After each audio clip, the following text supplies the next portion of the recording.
എൻ്റെ പ്രിയപ്പെട്ട ഉദ്യോഗാർത്ഥികളായിരുന്നു. ഇപ്പോൾ അവർ ഉദ്യോഗസ്ഥരാണ്. ഈ ടീച്ചേഴ്സ് ഡേയിൽ എന്നെ കാണാനായിട്ട് രാവിലെ ഓടിയെത്തിയതാണ്. കഴിഞ്ഞ വർഷം ഇതേ സമയങ്ങളിൽ അവരൊക്കെ ഇരുന്ന് പഠിക്കുകയായിരുന്നു. ഇപ്പം വലിയ വലിയ ഉദ്യോഗങ്ങളിൽ ഫോറസ്റ്റിലും ഫയർഫോഴ്സിലും റവന്യൂ വിങ്ങിലും അതുപോലെ നല്ല നല്ല പോസ്റ്റുകളിലാണ് ഓരോരുത്തരും എത്തിയിരിക്കുന്നത്. കുറേയധികം പേരുണ്ട്. കുറേയധികം പേര് മെസ്സേജുകൾ അയച്ചും ഇനി വരാമെന്നൊക്കെ പറഞ്ഞിരിക്കുന്നത്. അത് ഒരു അഭിമാനം. ഒരു അധ്യാപകൻ എന്ന നിലയിൽ രാവിലെ എഴുന്നേറ്റ് മുതൽ തന്നെ പലരുടെയും സ്റ്റാറ്റസുകളിൽ ഞാനാണ്, പലരും മെസ്സേജ് അയച്ചിരിക്കുന്നു. അതൊക്കെ കാണുമ്പോൾ നമുക്കൊരു അഭിമാനം. ഒരു അധ്യാപകൻ എന്ന നിലയിൽ ഇത്രയും നാൾ കുട്ടികൾക്ക് വേണ്ടി ചെയ്തത് കൊണ്ടായിരിക്കുമല്ലോ അവരുടെ ഒരു മനസ്സിൽ ആ ഒരു ദിവസം നമ്മളെ ഒന്ന് ഓർക്കുന്നത്. എല്ലാ ദിവസവും അവർ ഓർക്കുമായിരിക്കാം, എന്നാലും ആ ഒരു ദിവസം സാറിനെ ഒരു പ്രത്യേക ആശംസ അർപ്പിച്ചു എന്ന് പറയുമ്പോൾ, സെപ്റ്റംബർ 5 എന്ന് പറയുമ്പോൾ നമുക്ക് മനസ്സിലൊരു സന്തോഷം. രാവിലെ ഉറക്കം എണീച്ച് വാട്സപ്പ് ഓപ്പൺ ആക്കിയപ്പോഴേ ആ വാട്സപ്പിലും ഇൻസ്റ്റഗ്രാമിലും ഫേസ്ബുക്കിലും എല്ലാം അതൊക്കെ തന്നെ ഇത്തിരി സന്തോഷമുണ്ട്. അതുപോലെ നിങ്ങൾ പ്രിയപ്പെട്ട ഉദ്യോഗാർത്ഥികളോട് എനിക്ക് എടുത്ത് പറയേണ്ടത്, അടുത്ത ഈ ഒരു സമയത്തൊക്കെ നിങ്ങൾ തീർച്ചയായിട്ടും ഞങ്ങളെയൊക്കെ കാണാൻ വരണം. പഠിച്ച് നല്ലൊരു ജോലി നേടും. സാധാരണ ആൾക്കാർക്ക് തന്നെയാണ് ഈ ജോലി കിട്ടിയിരിക്കുന്നത്. ഇവരെ നിങ്ങളെപ്പോലെ പഠിച്ച് വലിയ വലിയ അറിവുകൾ മെനക്കെട്ട് അവർ പഠിച്ചു, ഇപ്പോൾ അവർ ഉദ്യോഗസ്ഥരായി. അവർക്കൊരു അഭിമാനമുണ്ട്. ഏതൊരു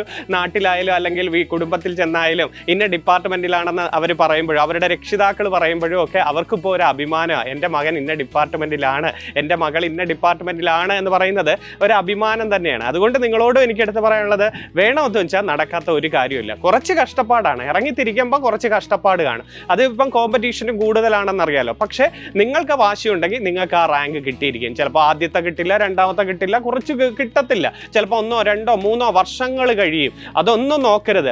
മനസ്സും നിങ്ങളുടെ വീട്ടുകാർക്ക് ഉറപ്പുമുണ്ട്. തീർച്ചയായിട്ടും നിങ്ങൾ പഠിക്കുന്നൊന്ന് നിങ്ങൾക്ക് ഉറപ്പുണ്ടെങ്കിൽ മുന്നോട്ട് തന്നെ പൊയ്ക്കൊണ്ടിരിക്കുക. നിങ്ങളുടെ മുമ്പിൽ ഇഷ്ടം പോലെ പരീക്ഷകൾ വരികയാണ്. ആ പരീക്ഷകളിൽ കുറച്ച് പേർക്ക് കുറച്ച് പരീക്ഷ പാസ്സാവും, കുറച്ച് പേര് അടുത്ത പരീക്ഷയിൽ ലിസ്റ്റ് വരും. അങ്ങനെ മാത്രം ചിന്തിച്ചാൽ മതി. എനിക്ക് വിധിയില്ല, ഞാൻ ഇങ്ങനെ പൊയ്ക്കൊണ്ടിരിക്കുകയാണ്, ഞാൻ എഴുതുന്ന എല്ലാ പരീക്ഷയും പാടാണ് എന്ന് ചിന്തിച്ചുകൊണ്ട് പഠിക്കാതിരിക്കുക. നിങ്ങൾക്ക് അർഹതപ്പെട്ടത് ഏതാണോ അതുവരെ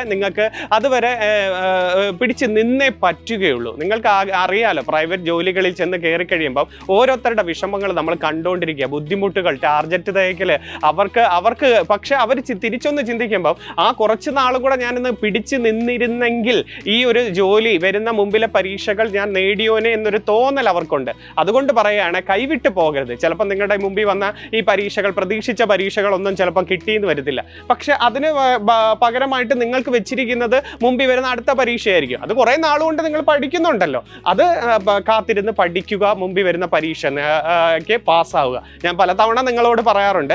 അതുകൊണ്ട് നിങ്ങളോട് പറയാം, വാശിയുണ്ടോ തീർച്ചയായിട്ടും ആ അർഹതപ്പെട്ട ജോലി നിങ്ങളുടെ കയ്യിലേക്ക് വരും.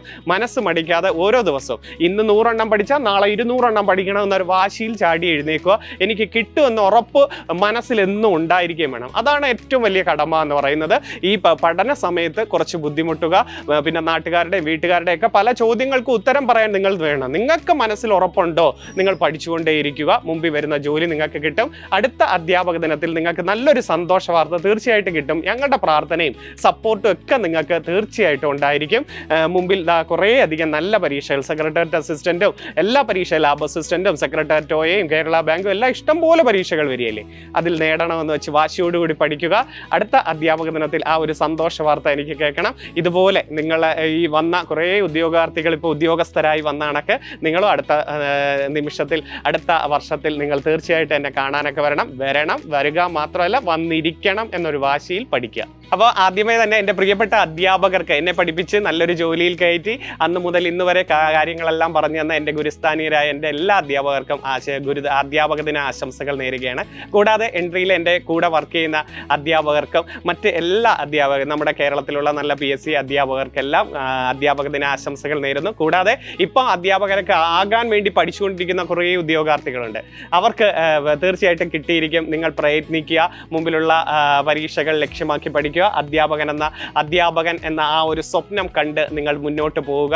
അത് നിങ്ങൾക്ക് നേടാം. അടുത്ത അധ്യാപക ദിനത്തിൽ നിങ്ങൾക്ക് ആ സന്തോഷകരമായ പ്രവർത്തികളിലൂടെ മുന്നോട്ട് വരട്ടെ. ഈ ഒരു പോസ്റ്റിൽ നിങ്ങൾ എത്തിച്ചേരട്ടെ എന്ന് പ്രാർത്ഥിക്കുന്നു. പിന്നെ പ്രിയപ്പെട്ട ഉദ്യോഗാർത്ഥികളോട് എനിക്ക് പറയാനുള്ളത്, ഞങ്ങളൊക്കെ എപ്പോഴും സപ്പോർട്ടായിട്ട് വരുന്നത് നിങ്ങളുടെ സ്നേഹവും നിങ്ങൾക്ക് നല്ലൊരു ഉദ്യോഗം കിട്ടട്ടെ എന്ന് ആഗ്രഹിച്ചുകൊണ്ടാണ്. കുറച്ച് നാളത്തെ സ്നേഹമായിരിക്കും. ചിലപ്പം ജോലി കിട്ടിയ ഒരു മാസമൊക്കെ കാണും നിങ്ങളോട് സ്നേഹം. പിന്നെ നിങ്ങളുടെ ഡിപ്പാർട്ട്മെൻറ്റായി, നിങ്ങളുടെ കാര്യങ്ങളായി, അവിടുത്തെ സ്നേഹങ്ങളായി. പക്ഷെ അതുവരെ ഞങ്ങൾ പറയുന്ന വാചകങ്ങളൊക്കെ കേൾക്കുക. ഞങ്ങൾ നല്ല കാര്യങ്ങൾ നിങ്ങൾക്ക് വേണ്ടി, നിങ്ങൾക്ക് പ്രയോജനപ്പെടുന്ന നല്ല കാര്യങ്ങൾ തന്നെയായിരിക്കും പറഞ്ഞു വിടുന്നത്.